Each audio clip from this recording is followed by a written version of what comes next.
Hello and welcome to this edition of WION Climate Tracker. I'm Molly Gambhir. We often talk about plastic products, how they end up in our ocean beds and threaten marine life. But even when we discuss the impact of plastic pollution, we miss a major pollutant.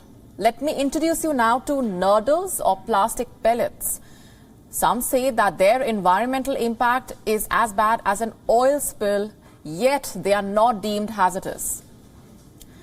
So what exactly are these Nurdles or plastic pellets? They are a type of marine debris and are often classified as microplastics.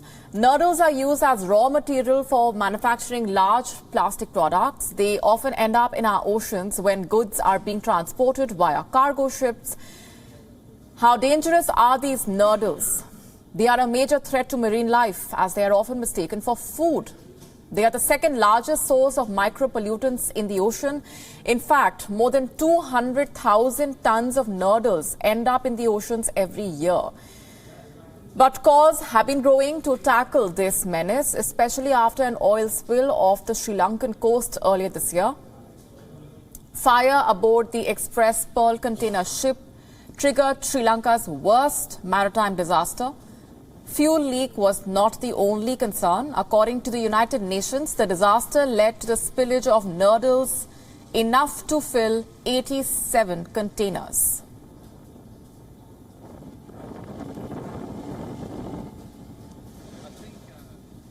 And when we talk about Nurdles or plastic pellets, it's also important to understand the various ways in which they enter our environment. Our next report tells you how using personal care products with microbeads can have a severe impact on our planet. Microplastics are plastic particles with dimensions of less than 5 millimeters. Some are so small they're invisible to the naked eye. Nylon and polyethylene, for example, a mixture of polymers and additives, are themselves microplastics created from tiny pellets known as Nurdles. These elements are found in everyday products like shower gels and cosmetics, as well as fertilizer, detergents and paint.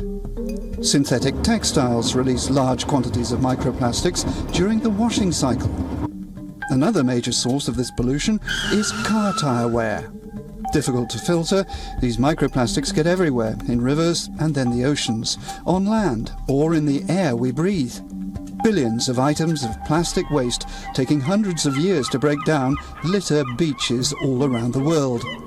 All living species in the oceans that are part of the human food chain, from zooplankton to whales, are likely to ingest microplastics. The impact of microplastics on organisms or ecosystems is unknown. The additives they contain are potential chemical contaminants. WION now available in your country. Download the app now. Get all the news on the move.